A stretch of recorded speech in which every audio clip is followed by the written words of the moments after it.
तो दोस्तों, अस्सलाम वालेकुम। लर्न एंड अर्न के यूट्यूब चैनल में खुशामदीद। आज हम जिस टॉपिक पे बात करेंगे, हमारा वो टॉपिक है कंट्रोल स्ट्रक्चर्स का। कंट्रोल स्ट्रक्चर्स क्या होते हैं, कंट्रोल स्टेटमेंट्स क्या होती हैं। तो हम जल्दी से देखते हैं। तो बेसिकली ये हमारी कंट्रोल स्टेटमेंट होती है। हमारे पास 3 तरह के कंट्रोल स्ट्रक्चर्स होते हैं। पहला स्ट्रक्चर हमारे पास सिलेक्शन स्ट्रक्चर होता है, फिर सीक्वेंस आता है, फिर हमारे पास लूप स्ट्रक्चर आता है। तो दोस्तों, ये selection structures, loop structure, sequence structure basically control structure होता क्या है? तो बेसिकली कंट्रोल स्ट्रक्चर क्या होता है? हमारे जितने भी प्रोग्राम के अंदर हम कोई भी लॉजिक क्रिएट कर रहे होते हैं, हम जो कोई भी एल्गोरिथम क्रिएट करना चाह रहे होते हैं, हम अपने प्रोग्राम को किसी सीक्वेंस के ज़रिए चलाना चाह रहे होते हैं कि पहले ये काम हो, उसके बाद ये काम हो, अगर ये चीज़ आ जाए तो ये काम हो, अगर ये चीज़ आ रही है तो ये काम होता रहे जब तक ये चीज़ नहीं आ जाती। तो जो भी हम लॉजिक क्रिएट कर रहे होते हैं, जो भी हम लॉजिक बिल्ड कर रहे होते हैं अपने प्रोग्राम के बीच पीछे, वो कंट्रोल स्टेटमेंट्स के थ्रू हो रहा होता है, कंट्रोल स्ट्रक्चर के थ्रू हो रहा होता है। तो हमारे पास 3 किस्म के कंट्रोल स्ट्रक्चर होते हैं। पहला सिलेक्शन कंट्रोल स्ट्रक्चर होता है, दूसरा सीक्वेंस और थर्ड वन हमारे पास लूप होता है। जो सिलेक्शन होता है उसके अंदर हमारे पास 2 स्टेटमेंट्स और रहती हैं। पहली स्टेटमेंट हमारे पास इफ एल्स आती है, दूसरी स्टेटमेंट हमारे पास स्विच की आ जाती है। इफ एल्स क्या होता है, स्विच क्या होता है, ये अभी हम आगे इसी वीडियो में देखेंगे। और सीक्वेंस स्ट्रक्चर क्या होता है, और सीक्वेंस स्ट्रक्चर क्या होता है, ये अभी से मैं थोड़ा बहुत इसके बारे में बता दूंगा आपको। और लूप, हमारे पास लूप भी 3 किस्म की होती हैं, डू वाइल, वाइल, फॉर। अब लूप्स का क्या रोल होता है? लूप्स का रोल होता है कि ये काम जब तक एक हम कंडीशन को तक पहुंच नहीं जाते तब तक हमारा काम होता रहता है, होता रहता है, होता रहता है। ये तो हमारा हो गया कि हमारे पास कितनी किस्म के स्ट्रक्चर्स होते हैं और उनके आगे सब टाइप्स कौन सी होती है। अब हम आगे चल के देखते हैं कि हमारे पास जो स्ट्रक्चर्स हैं वो किस तरह काम करते हैं, हमारे स्ट्रक्चर्स किस तरह काम करते हैं। तो सबसे पहले हमारे पास सिलेक्शन स्ट्रक्चर है, फिर हमारे पास लूप है। मैं पेन के साथ आपको थोड़ा सा, ये वाला बेसिकली हमारा लूप का स्ट्रक्चर है, इसको हम आइटरेशन भी कहते हैं। तो अभी हम इसको लूप कह रहे हैं। तो ये हमारा सिलेक्शन स्ट्रक्चर है। हमारा सिलेक्शन स्ट्रक्चर यानी कि इफ एल्स या स्विच स्टेटमेंट पे डिपेंड होता है। तो हमारा सिलेक्शन स्ट्रक्चर किस तरह काम करता है? हमारा सिलेक्शन स्ट्रक्चर इस तरह काम करता है। सबसे पहले आप अपने स्ट्रक्चर में एंटर होते हैं। एंटर होते साथ ही आपके सामने एक कंडीशन आ जाती है। आप देखते हैं वो कंडीशन ट्रू है या फॉल्स है। अगर तो वो कंडीशन ट्रू होती है, अगर वो कंडीशन मैच हो रही होती है, तो फिर आपकी ये वाली स्टेटमेंट चलने लग जाती है। फिर आपकी ये वाली स्टेटमेंट चलती है, जो आपने इधर लिखा होगा वो चलेगा आपका। और अगर वो कह लेते हैं फॉल्स हो जाती है, तो फिर आपकी दूसरी स्टेटमेंट चलेगी। फिर आपकी ये वाली स्टेटमेंट चलेगी अगर फॉल्स हो जाती है। और ट्रू हुई तो ये वाली स्टेटमेंट चली। स्टेटमेंट चलने के बाद यहाँ से ट्रू पे आए, ये स्टेटमेंट चली, और उसके बाद आपका टास्क सिलेक्शन से बाहर है, सिलेक्शन स्ट्रक्चर से, और बाकी आपका प्रोग्राम चलने लग गया। अगर आपकी फॉल्स होती है तो ये वाला स्टेटमेंट चलेगी और उसके बाद आपका बाकी प्रोग्राम रन होने लग जाएगा। अगर हम अपने सीक्वेंस स्ट्रक्चर की तरफ आएँ, तो सीक्वेंस स्ट्रक्चर क्या होता है? सीक्वेंस स्ट्रक्चर में आपके जो टास्क होते हैं वो वन बाय वन कंप्लीट होते जाते हैं। पहले ये वाला टास्क कंप्लीट होगा, फिर ये वाला टास्क कंप्लीट होगा, फिर ये वाला टास्क कंप्लीट होगा। इस तरह वन आफ्टर वन आपके टास्क कंप्लीट होते जाते हैं। तो ये तो हमारा सिलेक्शन आ गया, फिर हमारा सीक्वेंस आ गया। अब हमारा लूप का स्ट्रक्चर कौन सा होता है? हमारे लूप के स्ट्रक्चर में 3 लूप्स आती हैं, फॉर, वाइल और डू वाइल। अब ये हमारा किस तरह वर्क करता है? हम सबसे पहले अपने इस लूप में एंटर होते हैं। अगर तो हमारी लूप ट्रू हो जाती है, हमारी कंडीशन अभी पूरी होती है, हमारी जो कंडीशन है अभी पूरी होती है कि सही होती है, ट्रू होती है, तो हम लूप के अंदर चले जाते हैं। हम लूप के अंदर जाते हैं, अपना स्टेटमेंट में टास्क कंप्लीट करते हैं, उसके बाद दोबारा हम कंडीशन में आते हैं। हम दोबारा चेक करते हैं, अगर तो हमारी कंडीशन स्टिल ट्रू हुई, अभी तक हमारी कंडीशन सही होती है, तो दोबारा हम वो टास्क कर लेते हैं। फिर हम वापस आते हैं, फिर हम अपनी कंडीशन चेक करते हैं। ये चक्कर हम तब तक चलाते रहते हैं, चलाते रहते हैं, जब तक हमारी कंडीशन जो है वो फॉल्स नहीं हो जाती।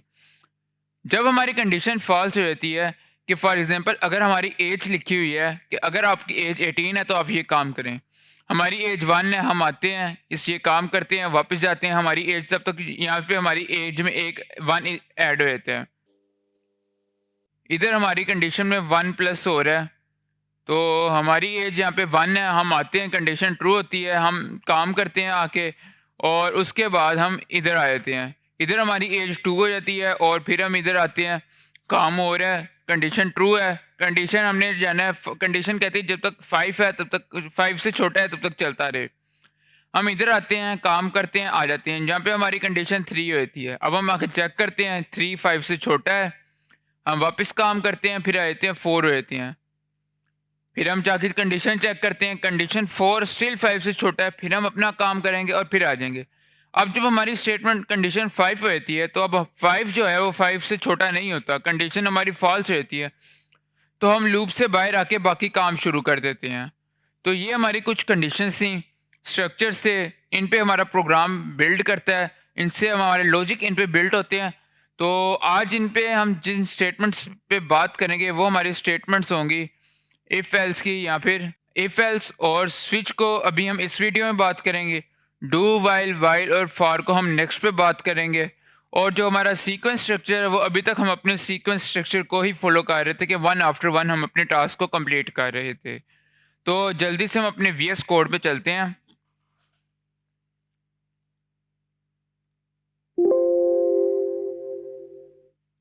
तो दोस्तों हम अपने वीएस कोड पे आ गए। अब हम अपने इफ़ एल्स कंडीशन और स्विच स्टेटमेंट को देखेंगे क्या होती हैं। हमने देखा कि कंट्रोल स्ट्रक्चर्स क्या होते हैं, 3 किस्म के, सीक्वेंस, सिलेक्शन और लूप।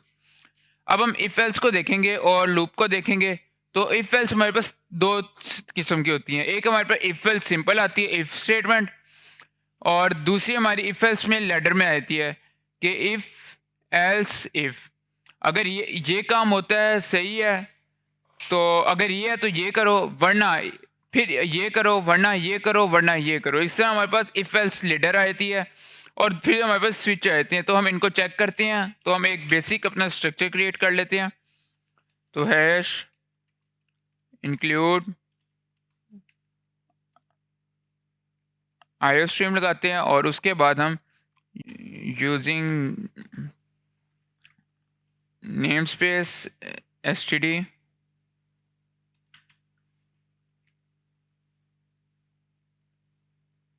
और यहाँ पे हम लिख लेते हैं मेन, और मेन के अंदर अब हम अपनी एक सिंपल सी लाइन लिख लेते हैं और हम कहते हैं int s is equal to 5 या फिर s इज इक्वल टू 9 और सेमीकोलन लगा लेते हैं। अब हम देखते हैं हमारी इफ एल्स स्टेटमेंट क्या काम कर रही है, किस तरह वर्क करती है।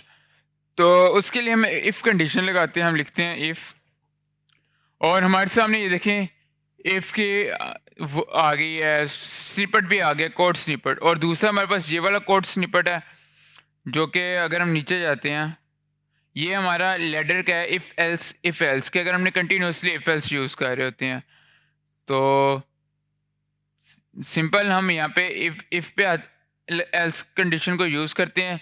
ये हमारी सिंपल इफ़ है, और अगर हम एल्स एफ को यूज़ करना चाह रहे हैं तो हम लिखेंगे इफ़, और ये हमारा इफ़ एल्स आ गई। तो जैसे ही मैं कोड स्निपेट इफ़ एल्स का लगाता हूँ तो मेरे पास कुछ इस तरह आएगा सिंटैक्स इफ़, उसके बाद मैं कंडीशन लगाऊंगा। कंडीशन क्या देने चाह रहा हूँ, मैं कहता हूँ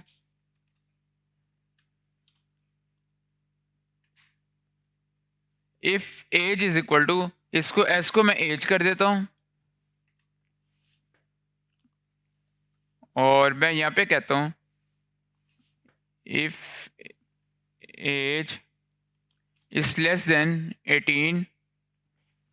अगर जो हमारा ट्रैफिक आ रही है, जो हमारा कंज्यूम यूज़र आ रहा है, उसकी एज 18 से छोटी है, तब क्या करना है, तब आपने यहाँ पे सी आउट कर देना है you are not eligible, see out.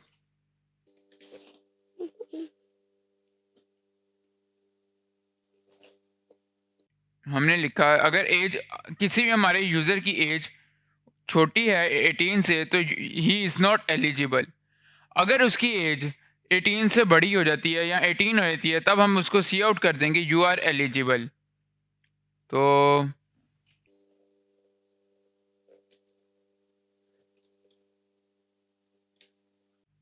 मैं इसको सेव करता हूँ। सेव करके मैं इसको रन कर लेता हूँ। अपना कंसोल पहले क्लियर करता हूँ, मैं इसको रन करता हूँ और देखते हैं अपनी इफ एल्स कंडीशन को। तो हमारी एज 9 है और 18 से छोटी है। तो हम देखते हैं हमारे पास आ गया यू आर नॉट एलिजिबल। अब मैं एज अपनी चेंज करके कर देता हूँ। लेट हमारी एज है फिर 67। अब मैं इसको सेव करता हूँ। अब हमारी एज होगी 18 से बड़ी। तो अब हम इसको रन करते हैं। तो अब हमारे पास आ गई यू आर एलिजिबल। इससे हमारे इनमें से अगर हमारी ये कंडीशन ट्रू हो जाती है तो हमारा इसके बाद सी आउट हो जाएगा। Cout complete.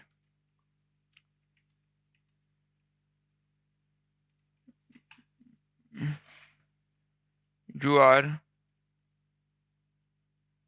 आउट। आप कंडीशन से बाहर आ गए हैं। तो हमारे पास सी आ जाएगा और यहाँ पे हम एंड इस जगह पे एंड एल कर लेते हैं। अब मैं इसको सेव करता हूँ।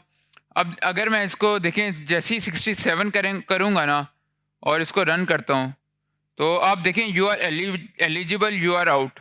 अगर तो ये ट्रू हो गई है तो वो एल्स को नहीं पड़ेगा, एल्स में क्या है वो बाहर आ जाएगा इफ एल्स से। अगर वो एल्स ये फॉल्स है ये ट्रू है तो वो इसको नहीं लिखेगा प्रिंट करेगा, वो इसको प्रिंट करके बाहर आ जाएगा। ये हमारी सिंपल इफ एल्स आ गई।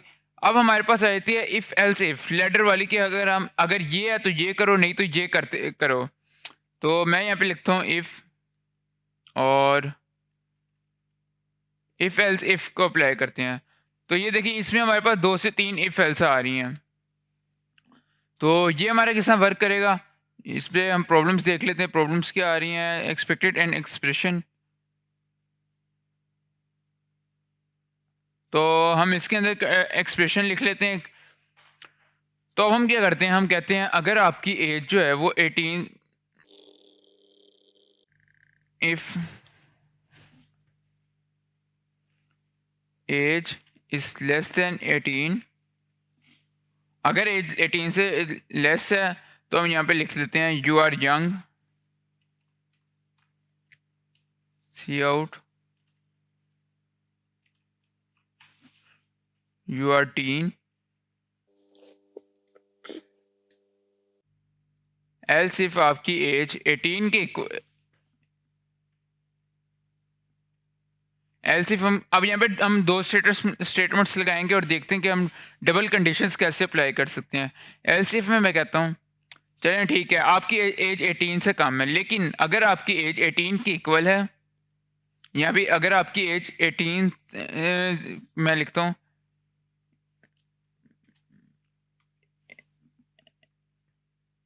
एज इज ग्रेटर देन और इक्वल टू 18 और यहाँ पे मैं लगाता हूँ एंड ऑपरेटर मैंने आपको बताया था क्यों यूज़ होता है, आप लोगों को पता होगा, मुझे उम्मीद है दोबारा बताने की ज़रूरत नहीं होगी।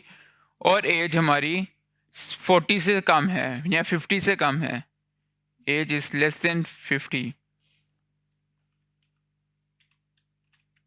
अब मैं इसे कह रहा हूँ तो यहाँ पे आप लिखते हैं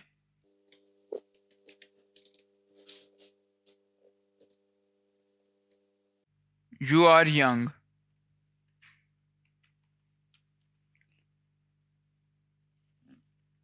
और सिमिलरली एल्स में आपने लिखना है you are old.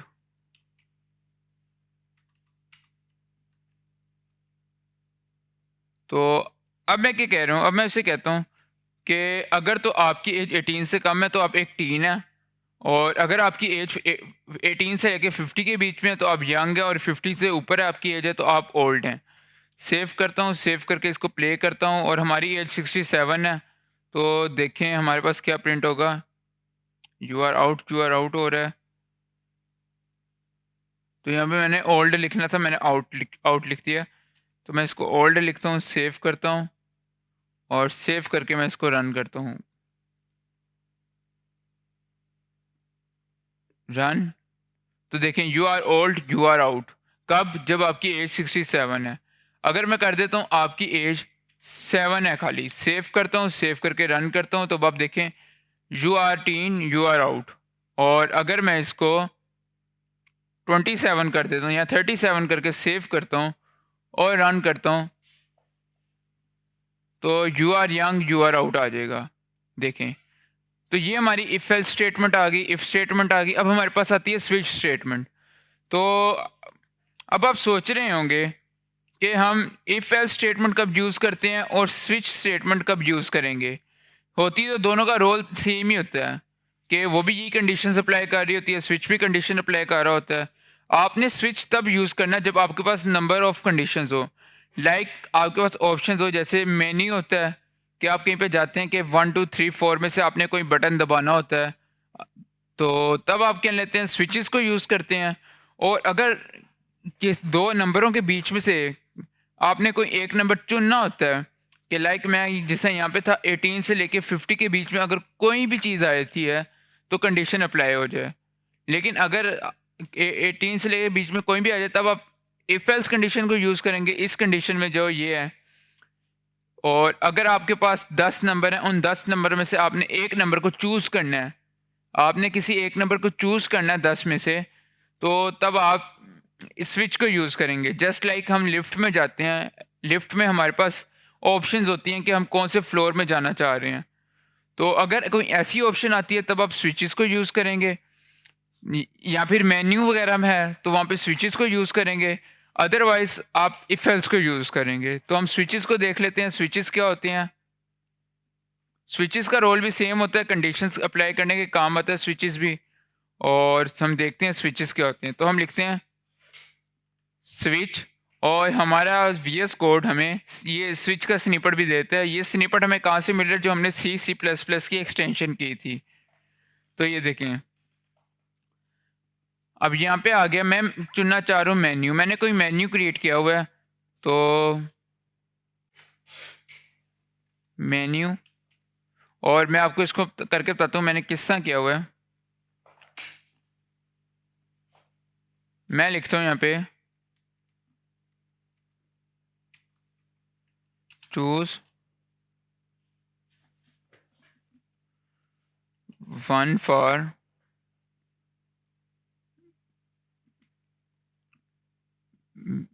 Biryani, two for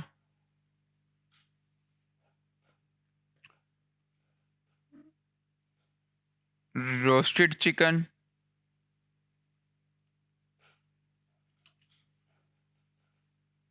three for burger. ये मैंने एक मेन्यू क्रिएट कर दिया। मैं अपने किसी भी एक, मेरा रेस्टोरेंट है, मैं उस पर अपने यूज़र से कहता हूँ कि डिजिटल रेस्टोरेंट है, मैं अपने यूज़र को कहता हूँ आपने वन चुनना है। अगर आप बिरयानी खाना चाह रहे हैं तो आप वन चूज़ करें, अगर आप रोस्टेड चिकन खाना चाह रहे हैं आप टू चूज़ करें, अगर आप बर्गर खाना चाह रहे हैं आप थ्री चूज़ करें। और यहाँ पे मैं एक इंटीजर क्रिएट कर लेता हूँ, इंट मेन्यू, और मेन्यू इज़ इक्वल टू 1 कर देता हूँ। यहाँ फिर इंट मेन्यू किया और उसके बाद मैं लिख लेता हूँ सी आउट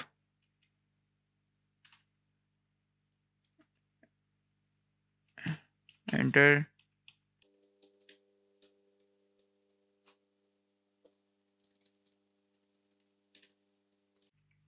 मैं इसको कहता हूँ आप अपनी चॉइस एंटर करें, और उसके बाद सी इन करता हूँ। मैं यूज़र से उसकी चॉइस पूछ रहा हूँ। तो इसके बाद मैं यहाँ पे हैंडल कर दिया। अब मैं यहाँ पे यूज़र से उसकी चॉइस पूछा, अगर वो बिरयानी खाना चाह रहा है तो 1 क्लिक एंटर करे, अगर वो रोस्टेड चिकन खाना चाह रहा है तब वो 2 एंटर करे, अगर वो बर्गर खाना चाह रहा है तब वो 3 एंटर करे। तो साथ हम उसको यहाँ पे जो हमारा मेन्यू का है वो दे देंगे। यहाँ पे एरर किस चीज़ का हमारे पास आ रहा है, हमने कोलन डाला हुआ है।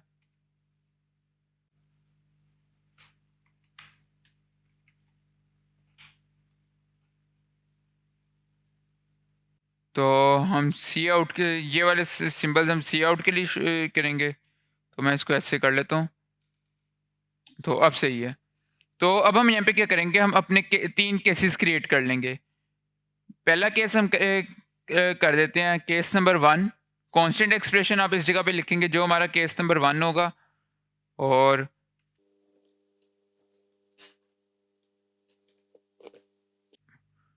और यहाँ पे हम कोड लिख देंगे। मैं लिख देता हूँ सी आउट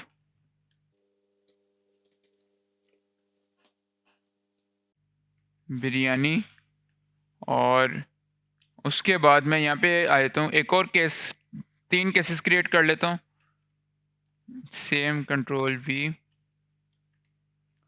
और इसको मैं 2 कह देता हूँ। अगर मेरा यूज़र 2 एंटर करता है और इसको मैं 3 एंटर कर देता हूँ। अब आपके 2 केसेस सेम नहीं हो सकते। अगर मैं इस पे भी 2 करूँ और प्रॉब्लम पे जाऊँ, तो देखें हमारे पास जो स्विच के केसेस होते हैं इनमें से आपके तीनों स्विचेस डिफरेंट होने चाहिए, केसेस डिफरेंट होने चाहिए। तो इसको मैं 3 कर देता हूँ। और सिमिलरली बिरयानी की जगह पे हम कर देते हैं रोस्टेड चिकन,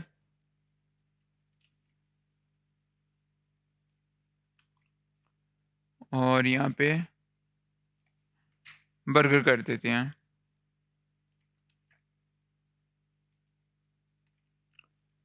तो ये हमारी कंडीशंस हैं, और उसके बाद आपके बाय डिफ़ॉल्ट रहते हैं। अगर आपका यूज़र 1 2 3 के अलावा कोई और वैल्यू पुट करता है, तो उसके लिए आप यहाँ पे लिखेंगे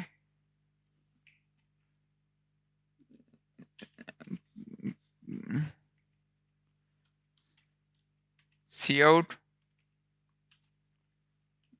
इनवैलिड ऑप्शन।